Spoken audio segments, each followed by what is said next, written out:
All right. As I mentioned last week, several senior police people left the department when Maynard Jackson became mayor and began transforming the police department so it would look more like the community that the department served.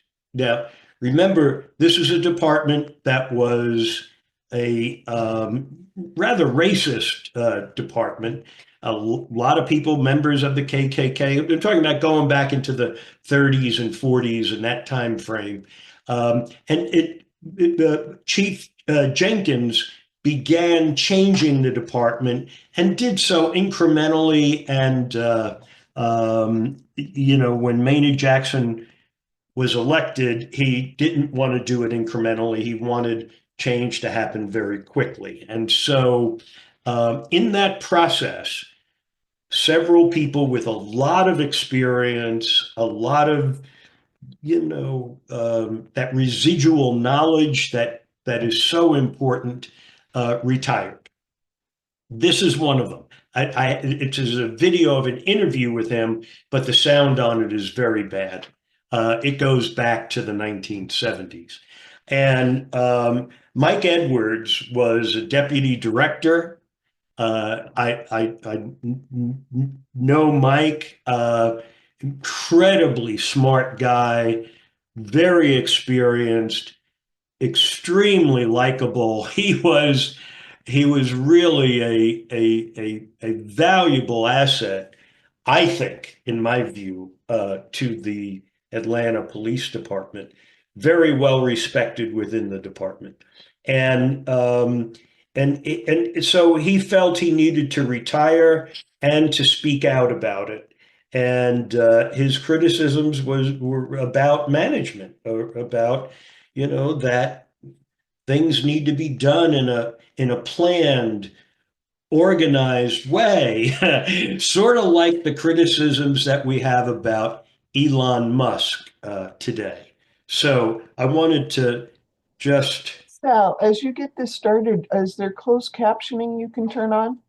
it's still the sound is just too bad. Right, Yeah, right, but closed captioning we could read. no, I understand, but it's still, that's okay. I'll just jump ahead into my next one.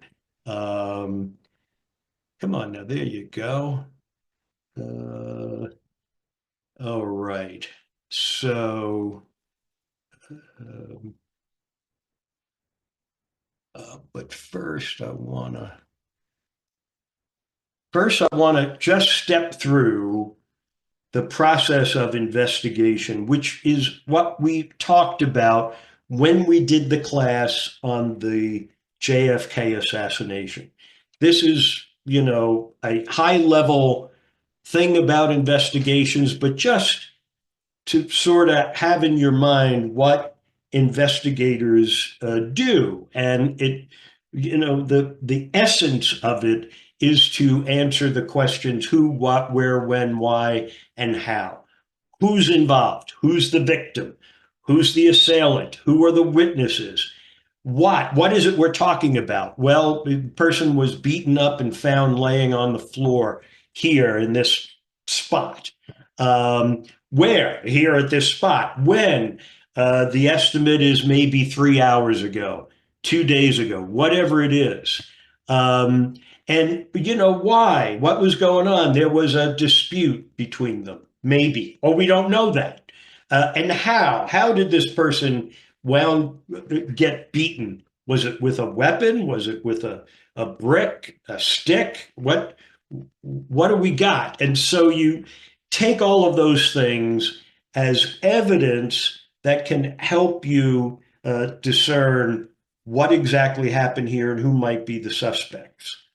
Um, and so let me do this to current slide. And then you take the crime scene and you want to look at it to see, does the scene suggest what may have happened? Blood spattering, a track of a body being dragged along the ground. It's that kind of thing. And you compile identifying evidence, such as blood, DNA, items that are found on the victim, items that are found at the scene. And as we saw, the police detectives notices this red clump on one of the victim's shoes. It's fiber. He says, bag it. We're going to take that, see what it is. Don't know what it is. You're just compiling that kind of evidence. And you're looking for clues to answer the questions: who, what, where, when, why, and how. And from that, you create a theory of the case. These are contrived scenarios that fill in the blanks to explain the evidence that you have been able to compile, whatever it may be. And then you create a plan for testing the theory. That means, who are we going to interview? Who are we going to visit? Where are we sending off our evidence to be tested? And that's the essence of it. And you do your investigation by conducting interviews with witnesses, relations to the suspect, friends, co-workers, whoever you can, to try to gather more information that is really testing your theory of the case. And then there are the external factors: the weather, the time of day, the day of the week, the day of the month, what current events are going on, like Atlanta is a center for pornography. So today, you look at social media and see what's trending there. Is there something there that might somehow have an implication on this case? And you're looking for possible triggers that may be unrelated to the attack, but may have played a role in it all. You then look for internal factors: provocations, rage, mental dysfunction. Does that play a part with the victim or suspects that we have? And ultimately, what you want to do is look at patterns. Is there any pattern to this case? We have 2 kids found dead and dumped in the woods. We have 3 kids found dead and dumped in the woods. We have 5 kids found dead, dumped in the woods or by dumpsters. That's a pattern.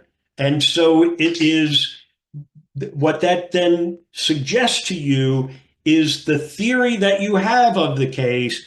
Are there alternative theories based on the evidence that we've compiled that may help to tie the pieces together? And what you want to do is to distinguish between what is verifiable fact and what is theory. And then you follow your leads wherever they may go, ultimately leading to an arrest on the basis of verifiable fact, but also based on circumstances leading to a reasonable conclusion. We have A and we have B, we don't have C, we have D, and it equals E. What is C? Well, you can reach reasonable conclusions as to what that had to be at the exclusion of anything else. You also review exculpatory evidence. Is there anything that we have that disproves what we have is a case against this person? And you review suppositions that are a part of your investigation that are not supported by the evidence to evaluate: do we have a real case, or is it kind of flimsy? So that's the essence of what you're putting into an investigation. Now, as I mentioned, I didn't start, did I? I thought I did. As I mentioned, Mayor Jackson was in somewhat of what you might call a pickle. He was positioned between the Black community and the upwardly mobile Black community, of the poor Black community and the upwardly mobile Black community, and also between the white business power structure. So he's trying to manage three different constituencies that are pushing for this case to get solved. And so he's applying pressure. I need answers, and I want the case gotten to the point of where we can say case closed. I understand why the city handled it the way they did and wanted it to go away, because the result of how they handled it is this beautiful city that we have today. Every man has a place. In his heart there's a space, and the world can't erase his fantasies. Take a ride in the sky on a ship, fantasize. Atlanta is the epitome of success in all areas of the Black experience in America. Atlanta is a city that has 4 historically Black colleges, and they're all producing great students that come out into the workforce. The jobs are available here. From the African American perspective, Atlanta is Wakanda. There was a magnetism to Atlanta that's really existed for a long time. Atlanta was what we would call the crown jewel of the South. Well, you do feel a kind of pride that's associated with some of the fancier things about the city. For instance, the Black businesses here. This is the main business artery in my district. Most of the businesses up and down here are owned and run by Black people. You could live in Atlanta and be successful and not go downtown to a white bank. There's a Black hospital right here with Black doctors in it. There's a Black movie. There's a Black, obviously, nightclub. There's a Black street called Auburn Avenue. My ex-husband is in the entertainment business. So we lived in Augusta, which is about 2.5 hours east of here. And he brought me downtown. I'll never forget it. I saw Black people with suits and ties and dressed so businesslike. And I said, this is where I need to be. I am coming to live here.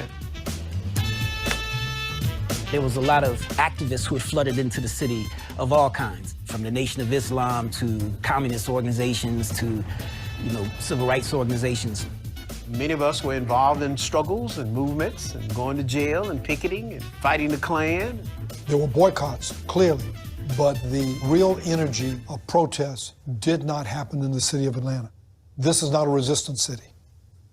This is the city of the middle class. This was a city where the civil rights leaders come back to and have relatively racial harmony, because it was not politically, they wanted Atlanta to be the city too busy to hate.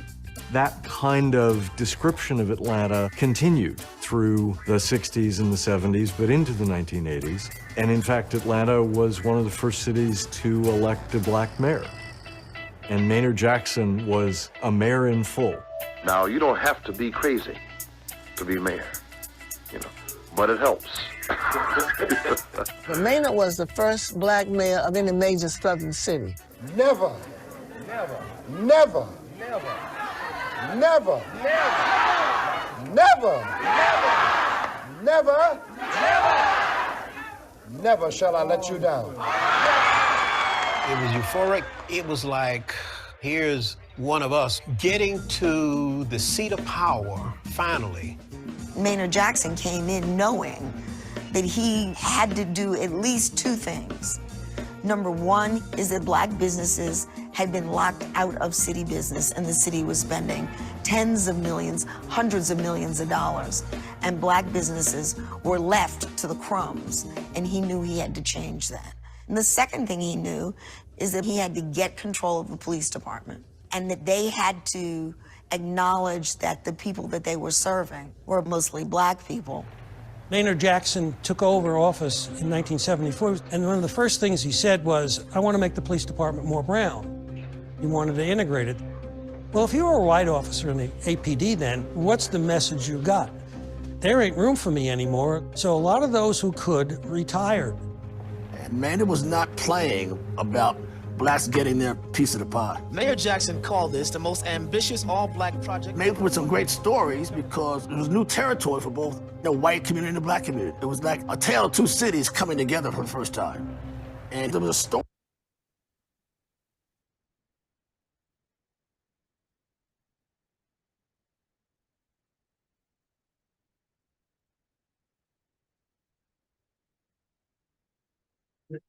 Catch the words of Sam Massell, who was mayor of Atlanta before Maynard. When Maynard was running for mayor, the overall tone was, you're not going to take over this city. We have reached the point in our history where it is time black leaders tell black audiences that for their own good, they must be able to think white. You would read stuff in the paper and you would hear the conversations, you know, and you would know that if you were black, you had to get back.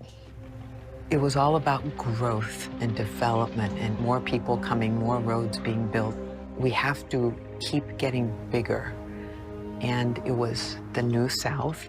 This was supposed to be the city where black folks had all this opportunity. And there were a lot of black folks who found a lot of opportunity here. But in a lot of ways, for a lot of poor people in poor communities, they were starting to see that nothing was really changing.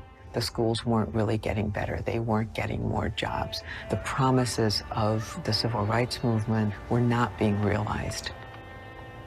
The poorest families in Atlanta have a yearly income just under $2,500. They live in areas like Techwood Homes, Summerhill, and Mechanicsville.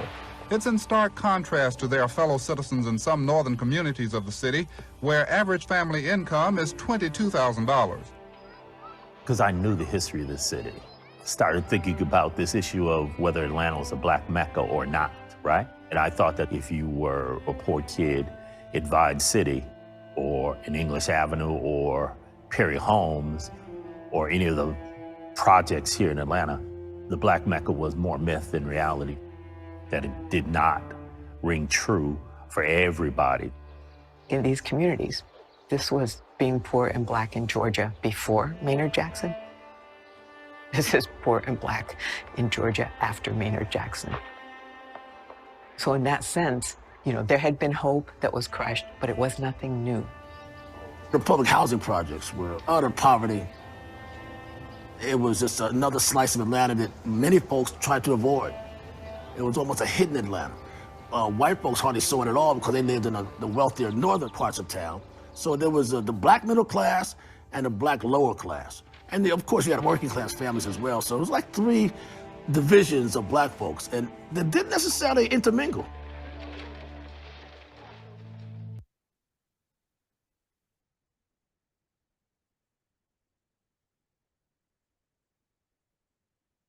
All of our tragedies, we wonder sometimes, where is God? What is happening in the black community is all this violence directed at us. Nobody was really sure what was happening. You know, it's a couple kids, that's just a murder. 5 kids, wait a minute. 10 kids, 12 kids. As it built, you could feel the anxiety building with people because this constant in the life of black people of vulnerability, that at any moment you could be stolen. That's deep in our psyche. That we come from stolen people, we know people who have been stolen in our family legacy. And so the thought of children being stolen right in front of their house, right in their own community, walking home from school, from this neighborhood store, it was hard to even process emotionally, you know, in the black Mecca city of Atlanta. In the community, there was a lot of frustration around the child murders. And it really came to a head with the October 1980 explosion at the daycare center in Bowen Homes. 10:22 on October 13th, an explosion with a force of 75 sticks of dynamite ripped the roof off the daycare center. Sir, do you have children in there? Yeah. Who? I got nieces. I got about 9 nieces in there. The Bowen home exploded. I was laying in my bed, and this is daycare, and this is my apartment. So it shook my whole bed. It shook the whole apartment. There were 5 people dead, 4 of them children, the 5th being a teacher. The first ambulance to arrive held 6-year-old Vernika Moreland, critically injured with a depression fracture in her skull. From then, it was a horrifying parade of small, injured children. The black community was panicked. 9 children in Atlanta were already murdered. Now this. There was a sense that the community was under attack. Can you confirm how many were dead, sir? There are 5 confirmed dead. How does this happen? People felt someone had planted a bomb. Other people thought the Klan had come in. Everyone assumed that there was a plot to kill mass numbers of black children. There was a group of people very angry who insisted this was deliberate. I called the mayor and he came. There was still smoke coming from the daycare center, what was left of it, debris scattered around. You had all of these mothers and relatives of these children who attended the daycare center. And in the middle of all this, Maynard Jackson with a megaphone trying to quell this crowd.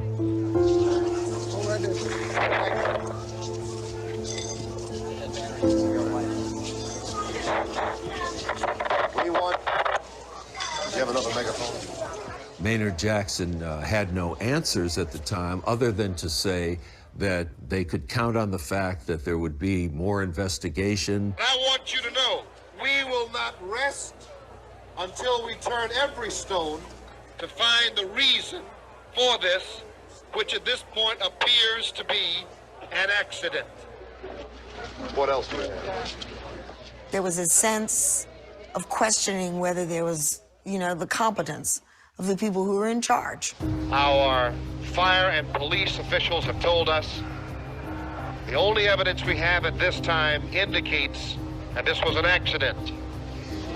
Just a minute, just a minute. Everyone was so hysterical, so that when Maynard came, it was almost as if a sea of people wanted to attack him. I know the frustration you feel. I feel the same frustration. Just a minute, just a minute. That's the God's truth. To blame him for what had happened. I want to get some volunteers. I don't want no kind of publicity. I want some volunteers. I want to get a volunteer work. I want to go out there and find out why it happened and what happened with it and who did it. That's what I want to find out. Who did it? Because we didn't do it on the door.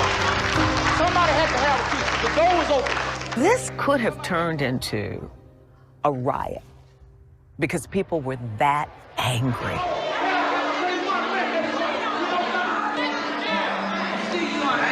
We don't want to see you in both time. We want to see you now about our family. The mayor was painted with a broad brush as caring more for the city and its image than caring about the black children. And I know you're in a bad spot, but that's the price you pay when you're on the other side.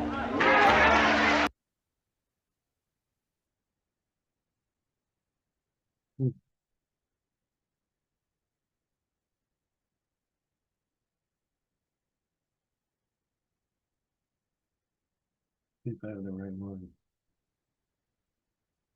No, that ain't the right one.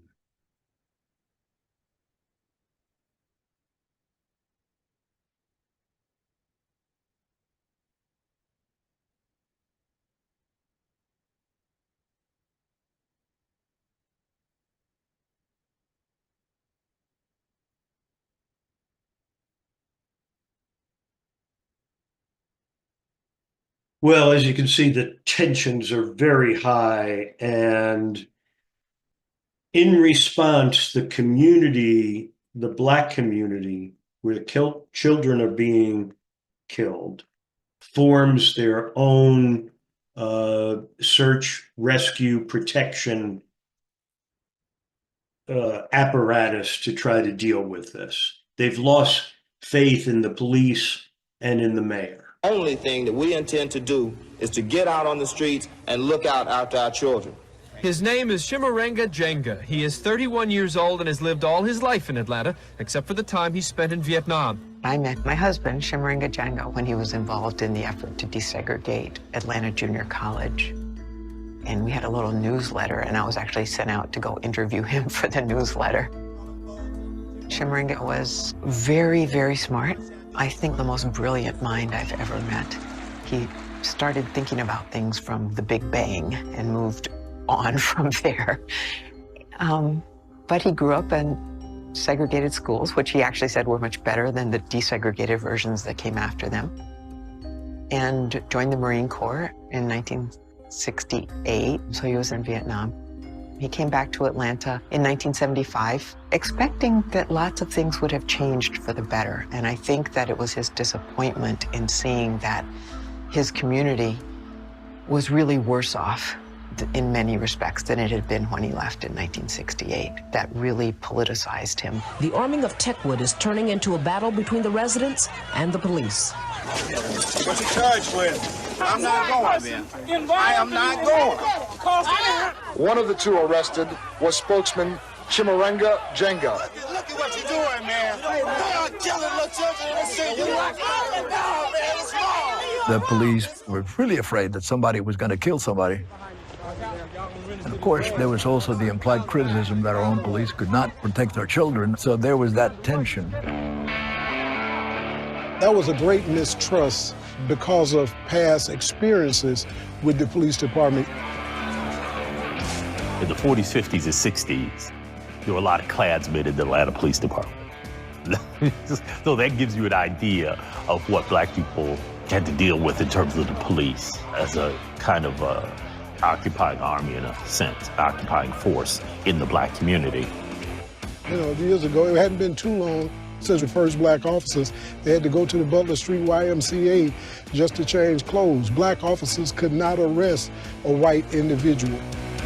Just the idea that you could be a law enforcement officer and you see a white person committing a crime and you can't arrest them, you've got to call your white superior. From Reconstruction all the way up, Klan and law enforcement was one and the same. You would keep your Klan regalia in the trunk of the car just in case you had to go to a Klan meeting. Even though we had our first black mayor who had taken on some great changes within the police department, we knew you wouldn't just change that culture overnight, but it was something that you had to weed out. There are a lot of animosity toward the police at that time. The Black Panthers, Hosea Williams, almost every time something happened, there was hatred stirred up against the police. The police department was not well liked in the African American community. As a former mayor, some of that was probably accurate and some of it is probably exaggerated. But the fact of the matter is the African American community saw the police as enforcers. Everybody was suspect of the police. Nobody thought they were doing enough. Many in the black community didn't think they cared enough, that they were not protecting young black lives. We were finding that the city was taking the attitude of your kids are dead and we don't care. I contend that the Atlanta Police Department couldn't catch a cold. You know, as I've said before, I think one of the greatest problems that our country faces is racial animus and all that's associated with it. It's such a complex problem that it's so complex that when I say that, people say that's, you know, what you're saying we need to do is just, we can't do it. It's just too much. I've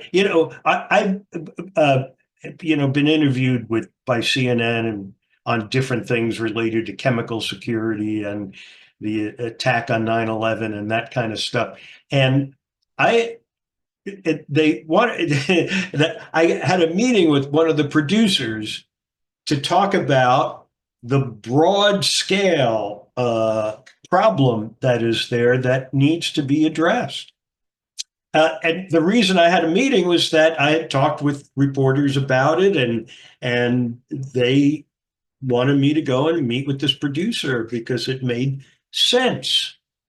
And very nice, very polite, and it was, that's too complicated. The audience will never follow it. And I understand that. I really do. But it is a huge issue that we simply put Band-Aids on it, and we're not really doing anything significant. And so we continue to spiral downward. And with a cancer that is untreated, unrecognized, and it's killing us. And so when we look at these events, it really is a phenomenon. It is a symptom. That's all it is. It's a symptom of a much deeper problem. For police have got to have the support of the community. If they don't have the support of the community or the respect of the community, it's just warfare. It's just more coercion. It's just warfare. There is nothing that you can build in a community with that circumstance. Poor black children from one-parent homes, out on their own, hustling pocket money. Who were the victims? Most of the victims were products of broken homes. They were street kids. I don't agree with that. I know Yusef Bell wasn't. He was a smart kid. And just because you were in the street, well, my son was in the street. The children who were being killed were primarily poor, primarily black, and no one gets terribly concerned. But Mrs. Bell, the police chief and police commissioner of this city are black. That has nothing to do with poverty. The conversation that went on was, you know, these kids are bad kids. They do drugs, they sell drugs, they carry drugs for grown-ups. And then there's some that are involved in prostitution as well. These kids would do anything to survive and to make a little money. And that was sort of the envelope for the story of the killings. Come on, Dad. Let's stay a little closer to him, okay? He's the communications director there for the police department. And I mean, I understand what he's saying. And mind you, that's just the surface. You've got to dig a lot deeper. Kids aren't born to be street kids, to be prostitutes. Is a much bigger problem. This is a symptom of the disease. I want you to notice in this next clip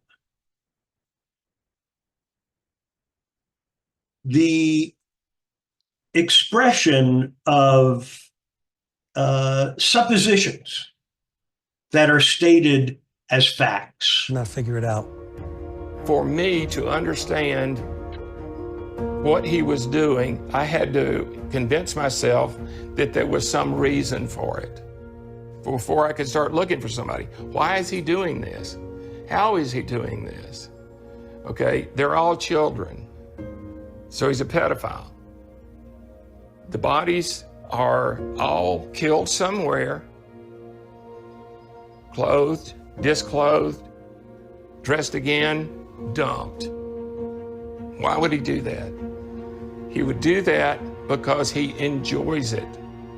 That's how he gets off, taking the life and playing with them. Difficult, okay?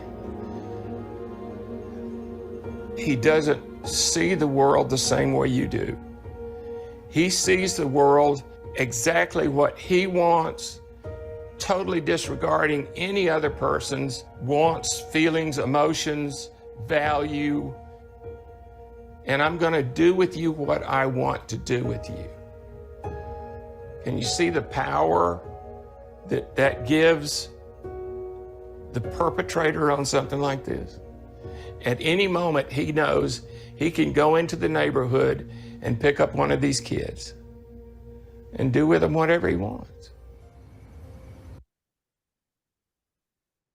Again, that is a theory of the case, and it should be explored. It's an important aspect, but it's not the whole thing, you know, and it's not a verifiable fact.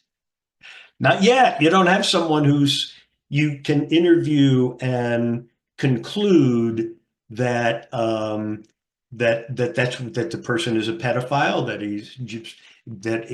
he enjoys doing this, or all of it. That's pure speculation, and it's important to know that when you're doing an investigation.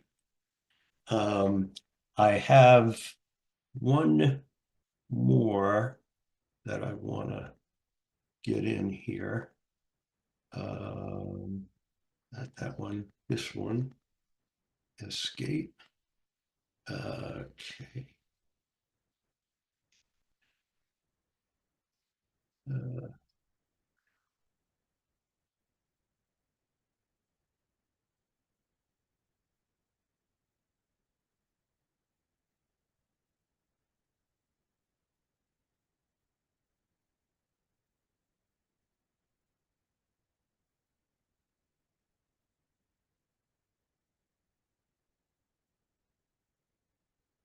Well, I'm going to have to work on this for next week. I plan to show it next week. There's advertisements and stuff like that I need to get around. Okay. Well, with this, let's open up for discussion. Okay. Well, Sal, you know how to give us the big punch. This is such I think this is such an important case for anyone living in Atlanta, that everyone should know about it. And I also think that it highlights what happens when police don't do a thorough investigation. We wind up putting a guy in jail for life while the perpetrators are, you know, never identified. But it also drives home the deep racial animus that exists. To think all these kids are being killed, you've got to have a lot of hate in your heart to do that.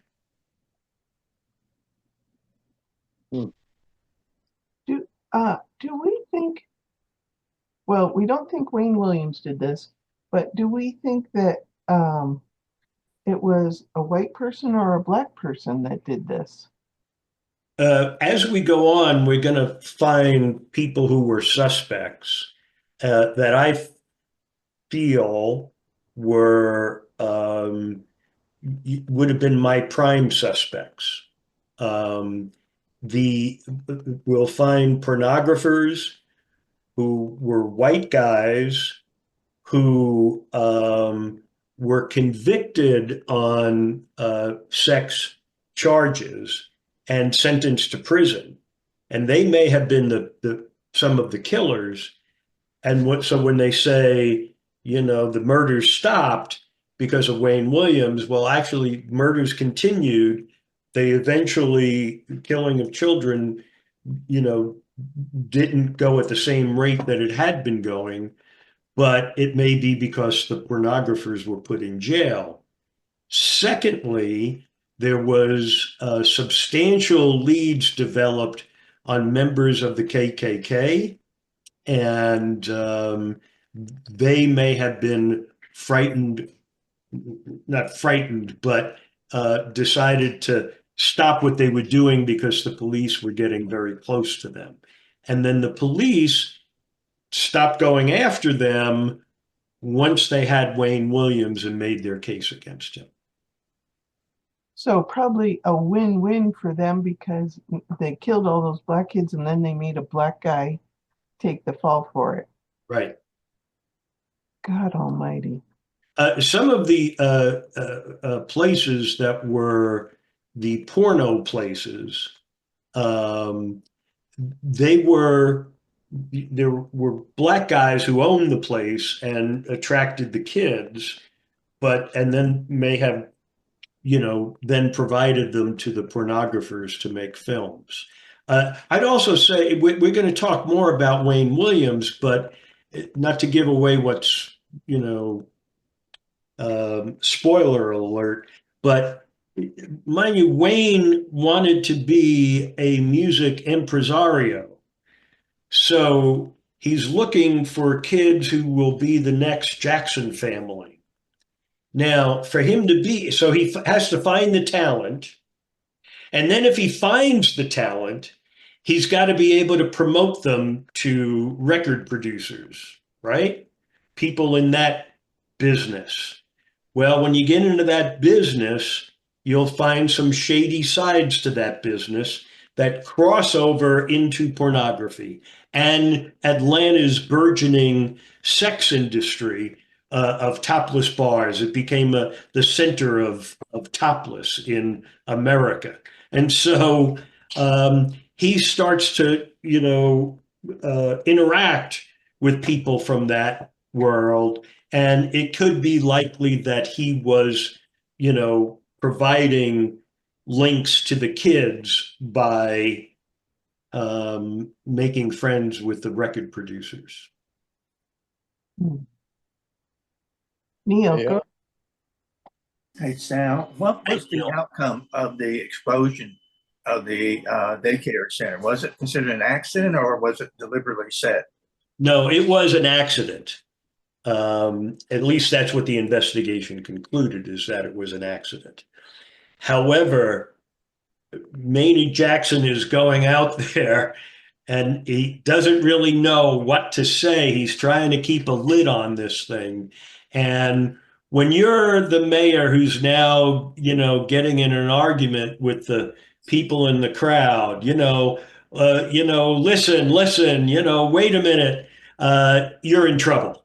That didn't go very well at all. So it was another, you could see the tensions were growing so intense that the community was fixing to blow. Joy? Has anybody discovered any actual pornographic documents, films, whatever, with any of the murdered or missing kids? Yeah, I don't, I don't know if they did or not. The FBI files were put online, but it's not really getting deep into the investigation. Yeah, no, that would have been my avenue of investigation from the beginning.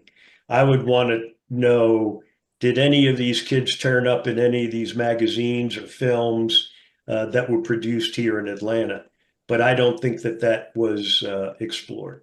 How about the links with the KKK? Although I know that the police were infiltrated by the KKK.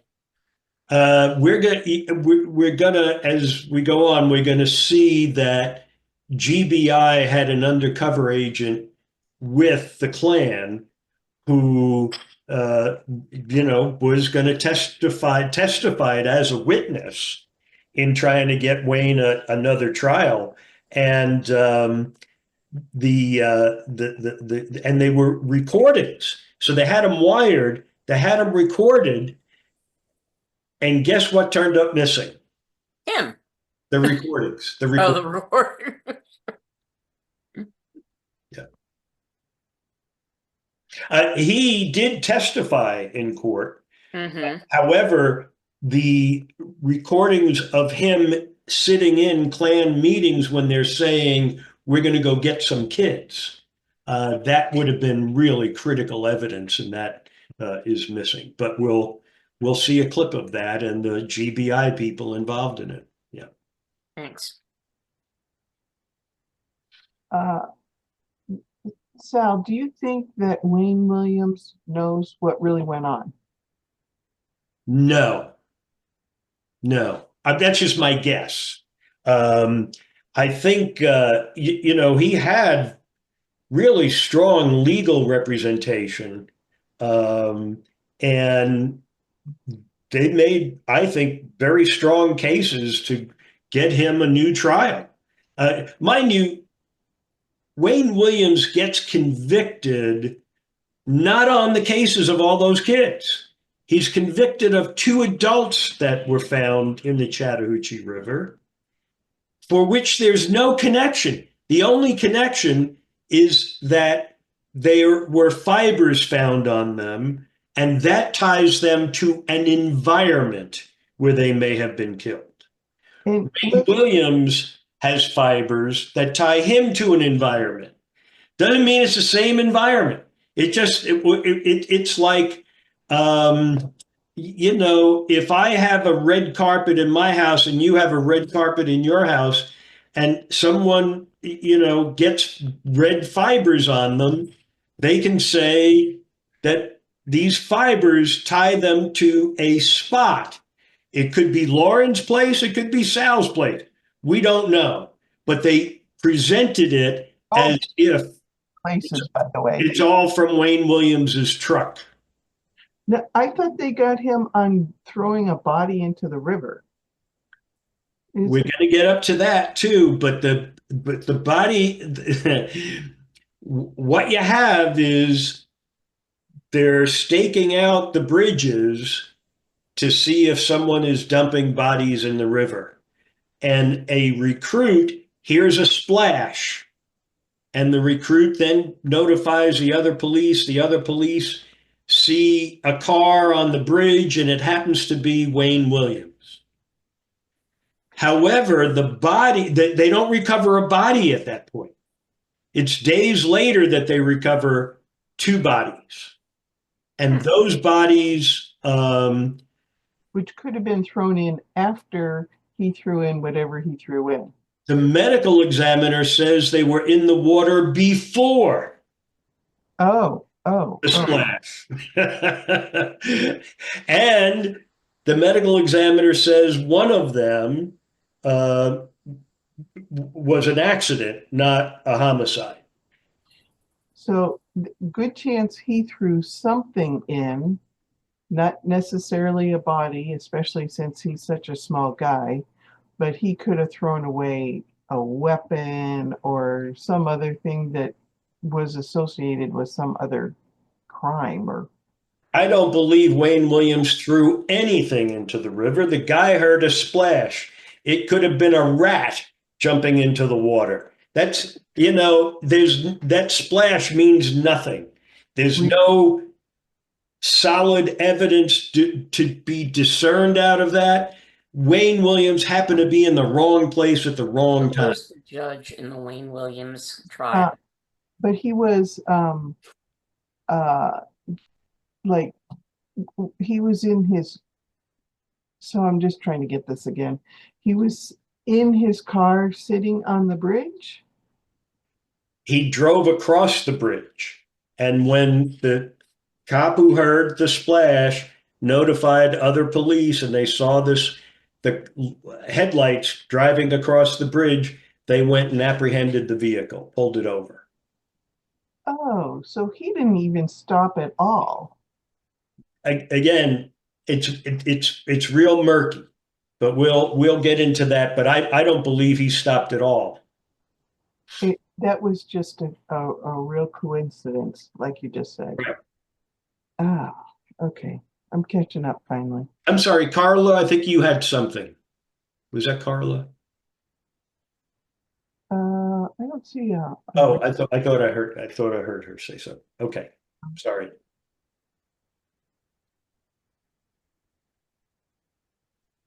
Somebody besides me has questions about all this stuff that.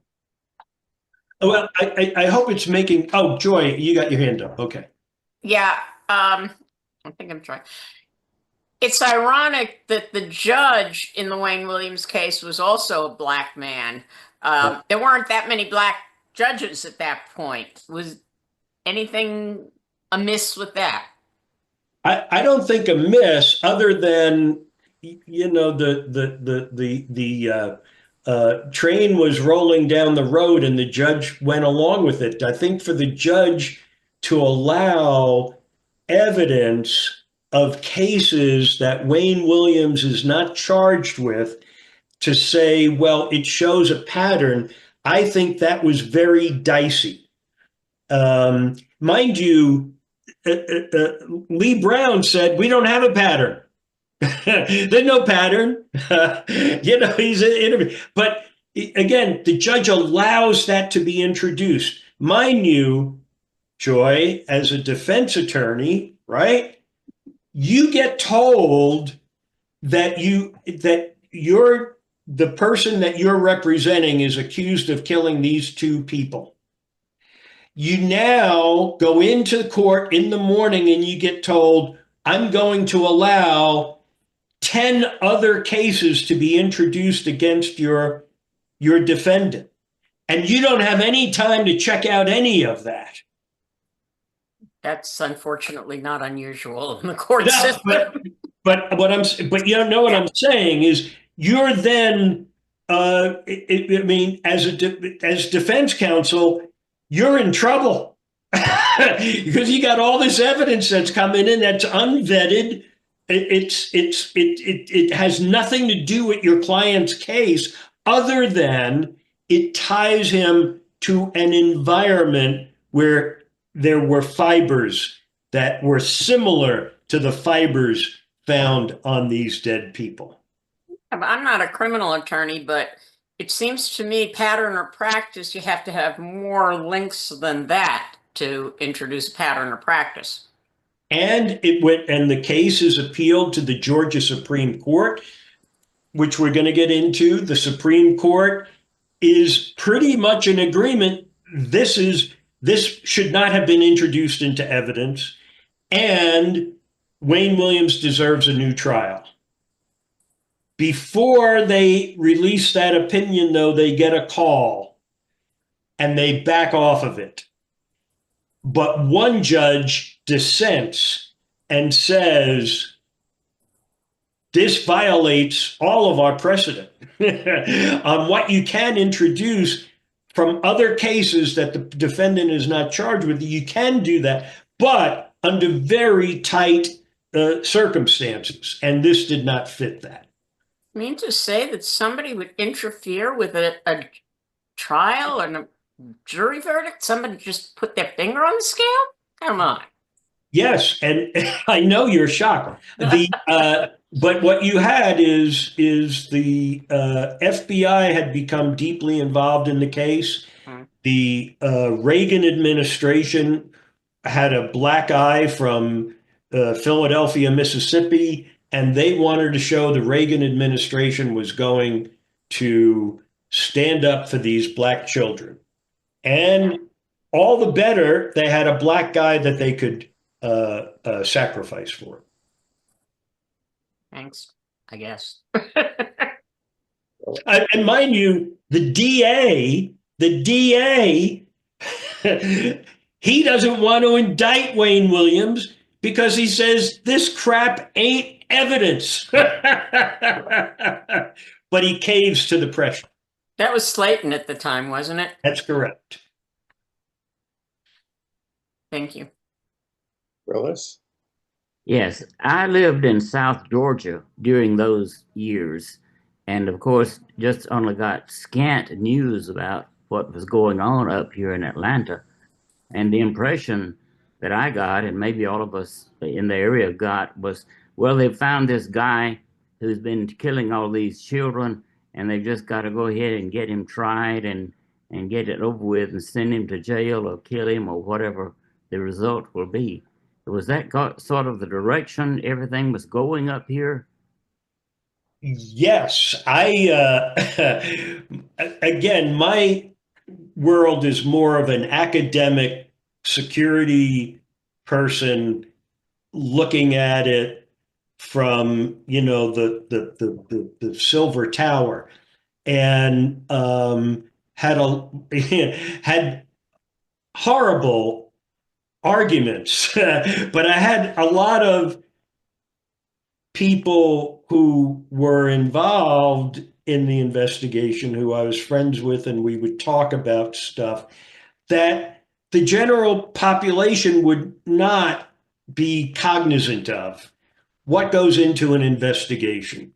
And I just think as an investigator, this was outrageous. This is not evidence. You know it isn't. You're tying it to an environment. What is that? And the FBI was giving this pseudoscience to say these fibers were, it's like DNA. It ain't nothing like it. I mean, the Chattahoochee, remember all those textile mills that we had going up through North Georgia and all that stuff? You're going to find fibers in the Chattahoochee River? Yeah. I think so. And what they did is they as a test, dropped some clothing into the river so that the next day they could go back and retrieve the clothing and see if it had captured any fibers. Loads of it. I mean, it's just, it's pathetic what happened. And you're right, the sense on the public, and if you were following the case in the newspapers, this was the proverbial slam dunk. He did it. They caught him. He threw a body into that was the splash. He took a body out of the trunk of his car and tossed it into the river. Anybody who's ever picked up a body knows that it ain't like picking up 100 pounds of potatoes. It's near impossible. And Wayne Williams was a runt. He could not, no way he could have done that. And maybe we'll do a field trip and go out to the bridge where he's supposed to have done, because you have to see it. This curb is like 2 feet high. So if you get this body out of the trunk, you got to get it up over the curb. Then you got to get the body over the railing to get him in there. No way. Yeah. Wow. Hey, Ralph. Hi, Sal. Well, I'm wondering why these murders started in the first place. If these young boys were involved in some kind of production of pornography, were they just considered single-use individuals who could be disposed of afterwards? Why was it necessary to murder them? I mean, they could have stayed around longer and made more films, or just released, or whatever. Yeah, of course, what I'm saying is speculation, because wasn't in the investigation, but where my instincts would have brought me was that you had this house, Tom Terrell's house on, I can't remember the name of the street now, right behind the World Congress Center, where these kids congregated. And they may have been selling these kids as prostitutes. That's what may have been going on there. On Gray Street, it was Gray Street. And then the pornographers come in and they know the lay of the land of where child prostitution is going on and that sort of stuff. And so they know they can find kids here, and that becomes an outlet for them. So so the pornography people, doesn't mean all the people who produce pornography. I'm not saying everybody is a pedophile or a killer, but when you get within that environment, you may get one or two who are. And they, take it further. And the line between sex and violence is a very thin line. And some of these guys may have gone over the edge. And then once you get started, it then becomes very difficult to stop. So you'll see a spree of murders takes place. This person has gone across that line and now they're doing a bunch of them. I don't think these kids were snatched off the street. I think there were, other arrangements that were made. And not all of the kids were killed by the same person. Some of them were killed by, it could have been, domestic stuff that went on. So all of these get lumped together. It's hard to tell out of all of them which ones were connected and which ones weren't. But I also know, I'm speculating, but it is a police technique to say, we have discretion about what things we focus on and what things we don't focus on. We may look at something like pornography. I'm saying to say this to people in the pornography business that, we may think, well, it's a nonviolent crime, so we're not going to give it too much attention. But, we might now think that needs more attention. And so you're letting the pornographers know we're going to give you a lot more attention unless we start finding out who's killing these kids. And in that world, they all know who each other is. So it would be to put pressure on them to want to deliver some leads. I don't know if that's a good answer, Ralph, or not, but that's the best that I can come up with. Okay, thanks. Ari. Sal, in the context of the Fourth Estate living up to its constitutionally protected position, in this particular case, was there any parallel investigative journalism going on? Just a question. Yeah, I've gone through a whole bunch of stuff. The problem for the Fourth Estate is to remember they don't have subpoena power. They don't have the power to get a warrant to do a search. So they're limited in what the police share with them. I think it would have been not a big stretch for the journalist to find a connection with the porno industry. And in fact, I have articles that I'm going to send you of people who did write some stuff about the porno industry and what was going on in Atlanta, not making the connection with the missing and murdered children, but certainly delving into, because Atlanta was, big on the list. And so there was stuff there that I think could have been fruitful. But again, it's really for the police to be able to do that investigation. I raised that question because of the question of the previous fellow who had lived in South Georgia. They got pretty much the same picture of what was going on in Atlanta as we in Atlanta got from the press.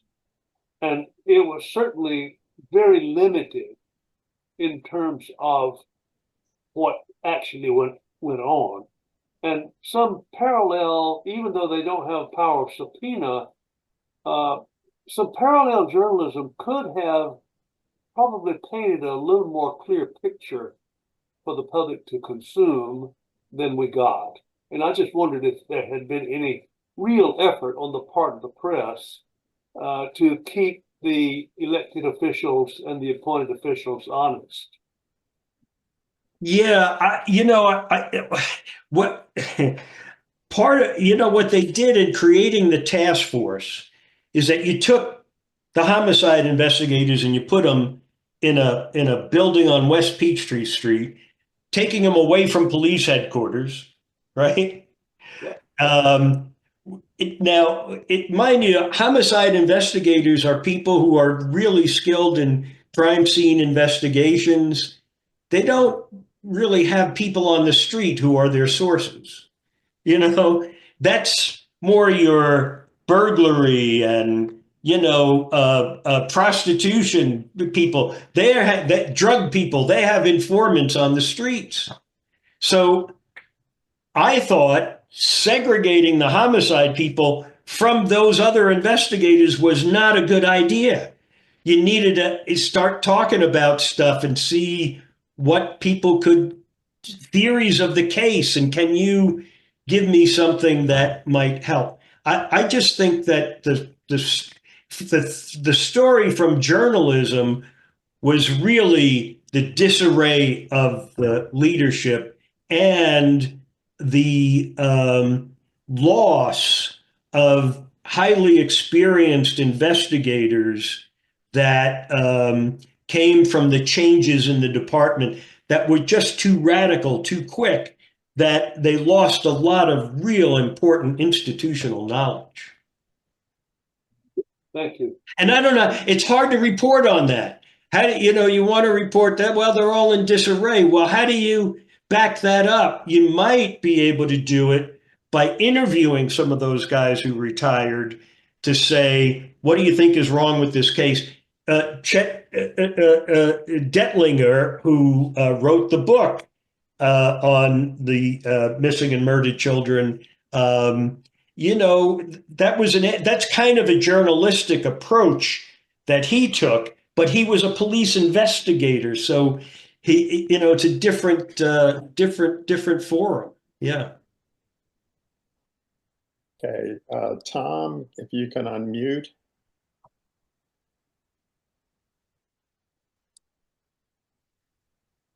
There it goes. Am I okay? Yeah, go ahead, Colonel. Sal, would you address Fulton County Police Chief Graham's involvement in this? Because every time I've talked to Chief Graham, I think he's passed away now, but every time I talk to him, he always told me that Wayne Williams did commit it, and he is a black police officer. Yeah, we're going to see a clip from Lou Graham. Lou was with the Fulton County Police Department and then became the chief of police in DeKalb County. Tom and I knew him very well. I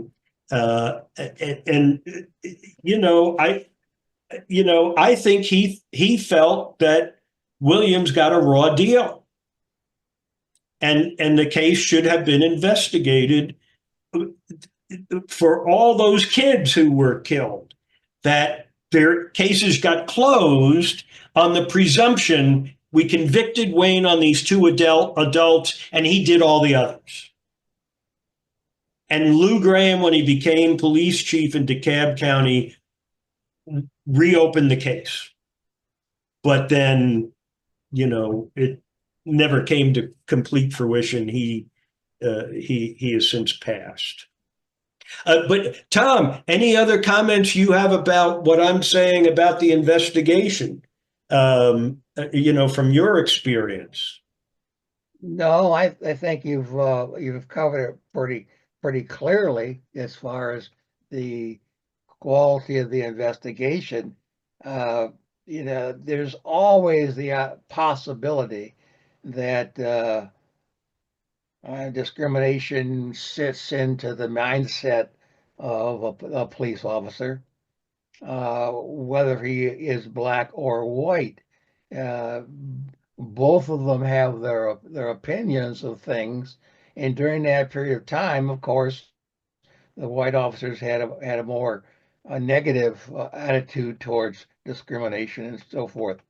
But I guess my thought is that the investigation obviously was not complete. It was, in my opinion, I don't know about yours, Sal, but not done totally professionally. It was more directed towards one one subject, and they focused on the one subject and didn't go beyond that subject to look at the total totality of the investigation. Probably it should have been taken a lot further. I mean, not probably, it should have been taken a lot further. So, you know, what you're saying is all factual, but the circumstances were such that it could have gone, like I say, a lot deeper, and they just grasped at the first straw, because they wanted to close it, they wanted to settle the whole thing. But unfortunately, they just antagonize further the Black community. Yeah, thanks. Thanks. Okay, anybody else? How about a preview of next week? Well, I think you've gotten previews from my jumping ahead as to what stuff we're going to look at. We're gonna see about Wayne being arrested on the bridge and his interaction with Julian Spence, who was you know, kind of an icon in the police department. But he tells Williams that he picks up Williams that night and searches his car and says, "I'm going to get you." Has there been a movie made of this? This documentary, there's a couple of documentaries that are out there that I'm extracting stuff from. Yeah. But, wow, seems like the material of movies. Okay, we've asked all to unmute. Okay. Thanks, Sal, for another. Thanks, everybody. Thank you for coming. Hope you're finding this useful. Again, if anybody missed the first class and wants to attend a redo of that, because we, were blocked from posting the recording last week, just send me an email and I'll set something up. Okay.